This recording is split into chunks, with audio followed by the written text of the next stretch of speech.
আজ পৃথিবীর দিকে দিকে তাকালেই দেখা যাবে মুসলিমরা নির্যাতিত এবং নিপীড়িত। ইসরায়েলে সর্বশেষ ফিলিস্তিনের গাজার মুসলমানদের জন্য যেই হসপিটাল ছিল সেই হসপিটালটাকেও ইসরায়েলের বর্বর হানাদার বাহিনী বোমা ফেলে বোমার আঘাতে সেই হসপিটালকেও গুড়িয়ে দিয়েছে। চিৎকার করে ফিলিস্তিনের মুসলমানরা চিকিৎসার জন্য চিৎকার করে দিক বেদিক ছুটোছুটি করছে। ইসরায়েলে গ্রেট ইসরায়েল রাষ্ট্র গঠন করবার জন্য মুসলমানদেরকে তাড়িয়ে এক মহাযজ্ঞ, এক মহা আয়োজন তারা তৈরি করেছে। গ্রেট ইসরায়েল তৈরি করবে। আপনি যদি ভারতবর্ষের দিকে তাকান, পুরো ভারতবর্ষে হিন্দুত্ববাদী ব্রাহ্মণ্যবাদী তাগুতি শক্তি ইসলাম এবং মুসলমানদেরকে মূলোৎপাটন করে ইসলাম এবং মুসলমানদেরকে তাড়িয়ে দিয়ে এই আজ পৃথিবীর দিকে দিকে মুসলমানদের যে চিৎকার, মুসলমানদের যে হাহাকার, মুসলমানদের যে আর্তনাদ, সেটাই যেন কোরআনের সূরাতুন নিসার ৭৫ নম্বর আয়াতে আল্লাহ পাক ফুটিয়ে তুলেছেন। আল্লাহ পাক পৃথিবীবাসীকে জানিয়ে দিচ্ছেন, ওয়ামা লাকুম লা তুকাতিলুনা ফি সাবিলিল্লাহ ওয়ামা লাকুম লা তুকাতিলুনা ফি সাবিলিল্লাহ ওয়াল মুস্তাদাফিনা মিনার রিজাল والنساء والولدان الذين يقولون ربنا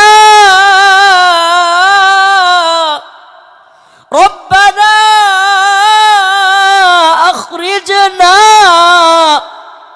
من هذه القرية الظالم أهلها।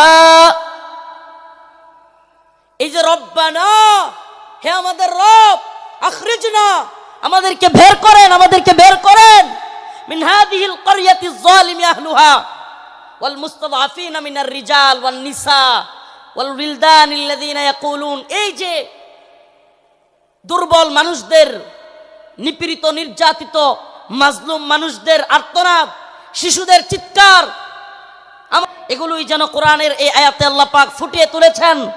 আল্লাহ পাক জানিয়ে দিলেন, ও মুসলিম উম্মার যুবকেরা, খাহেশাত পূরণ করার জন্য লক্ষ লক্ষ জমায়েতের মধ্যে তোমাকে বরণ করে নেওয়া এটা তোমার সাকসেসফুলতা।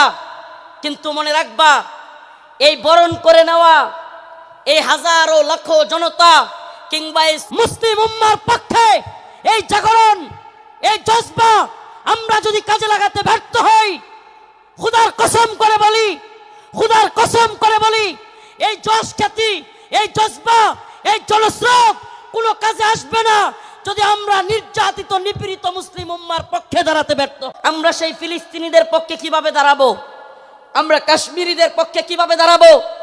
আমি বলি, দাঁড়ানোর অন্যতম মাধ্যম হলো ইসরায়েলি পণ্য বয়কট করুন। মানসিকভাবে অন্তর থেকে কষ্ট লাগে, এদের একটু লজ্জা হওয়া উচিত। নির্যাতিত নিপীড়িত মুসলিম উম্মার পক্ষে আমরা দাঁড়াতে পারবো যখন আমি অন্তর থেকে সেই ব্যথাটা অনুভব করব যে আমার মুসলিম ভাই আঘাতপ্রাপ্ত হচ্ছে, আমার মুসলিম বোনকে ধর্ষিতা করা হচ্ছে। সেই ব্যথাটা যখন আমার অন্তরে থাকবে, কিভাবে তাদের পাশে দাঁড়াতে হবে সেটা অন্তর থেকেই আপনার মনই সায় দিবে যে এটা করলেই আমি নির্যাতিত নিপীড়িত ভূখণ্ডের প্রতি আমার সহমর্মিতা জানানো হবে।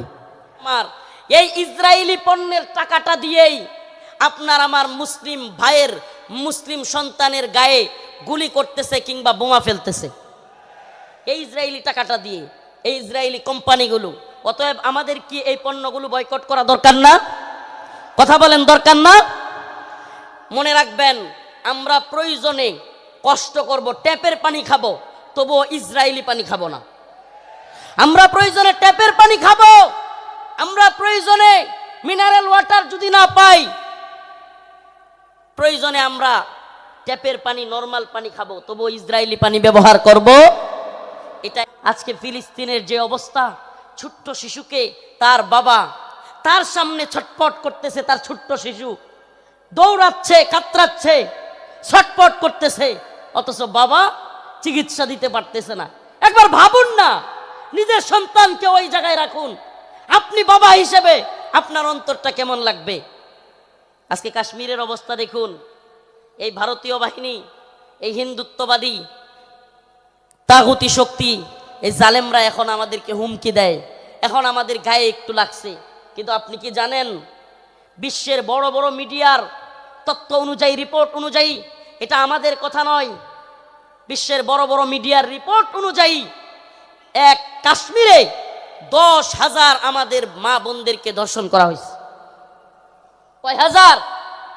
কথা বলেন না, কয় হাজার? 10,000 আমার আপনার মা বোনকে ধর্ষণ করা হয়েছে এক কাশ্মীরের মধ্যে।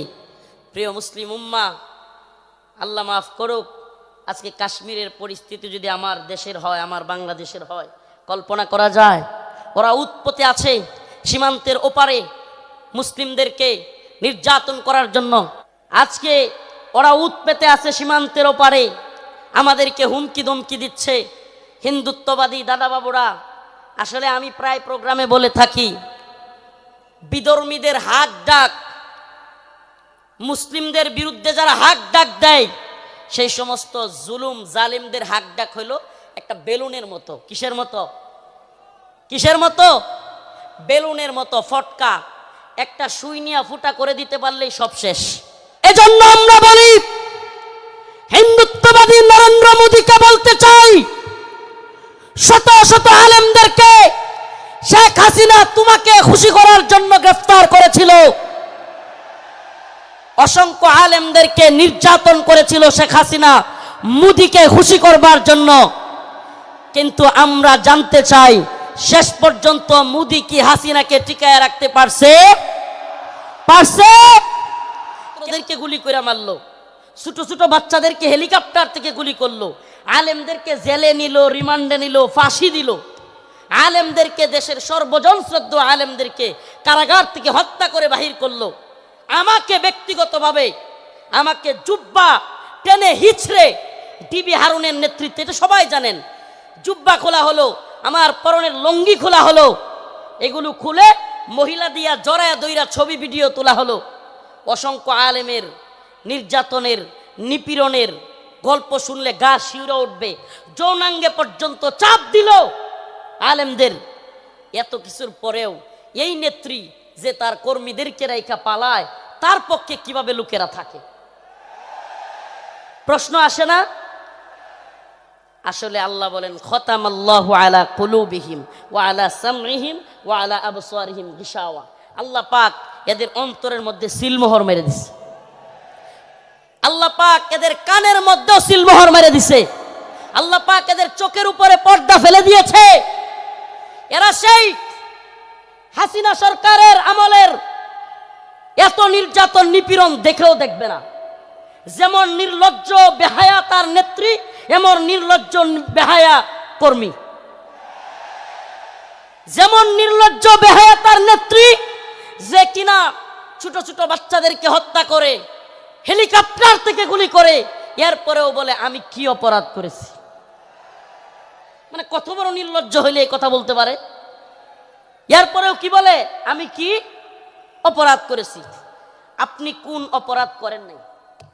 প্রশ্ন এটা হইতে পারে যে আপনি কোন অপরাধ করেন নাই, আমাকে এমন একটা অপরাধ দেখান। ও প্রিয় মুসলিম উম্মাহ, বাংলাদেশের বাইতুল মুকাররমে ইসলামের আন্দোলনে হাসিনার পুলিশ বুট পইরা, জুতা পইরা দেশের জাতীয় মসজিদে আলেমদেরকে গুলি করে নাই? এর চাইতে জঘন্য আর কি হইতে পারে? তা আপনি কোনটা করেন নাই বলেন? আমাদেরকে তাহাজ্জুদের আর এই কোরআন তিলাওয়াতের গল্প শোনায়া আপনি কোন আকামটা করেন নাই? প্রিয় মুসলিম উম্মাহ, যশোরবাসী, এই মেসেজ যশোরের মুসলমানদের জন্য নয়, এই মেসেজ, আজকের এই আলোচনা আমার এই দেশবাসীর জন্য আমি রেখে যেতে চাই। আমি আমার কথাগুলো সকলের কানে পৌঁছে দিতে চাই। ও প্রিয় উম্মাহ, প্রিয় জাতি, আমরা চেয়েছি আমাদের অন্তর থেকে আমাদের ছাত্ররা, আমাদের শিক্ষকরা, আমাদের কলামিস্ট, বুদ্ধিজীবী, মুফতি, বক্তা, ছাত্র, সকল শ্রেণী পেশার মানুষ, আমরা চেয়েছি আল্লাহ পাক হাসিনাকে এই ভূখণ্ড থেকে, আমাদের উপর থেকে, জুলুম থেকে বাঁচাক। আল্লাহ পাক আমাদেরকে বাঁচাইছেন কি বাঁচান নাই? তার মানে আমরা মন থেকে সম্মিলিতভাবে চাইলে পাওয়া যায়। পাওয়া যায় কি যায় না? বলেন, পাওয়া যায় কি যায় না? ইন্নাল্লাহা লা ইউগাইয়িরু মা বিকওমিন হাত্তা ইউগাইয়িরু মা বিআনফুসিহিম। আল্লাহ পাক ততক্ষণ পর্যন্ত কোনো জাতিকে পরিবর্তন করেন না যতক্ষণ না সে জাতি নিজেরা পরিবর্তন চায় এবং পরিবর্তন হয়।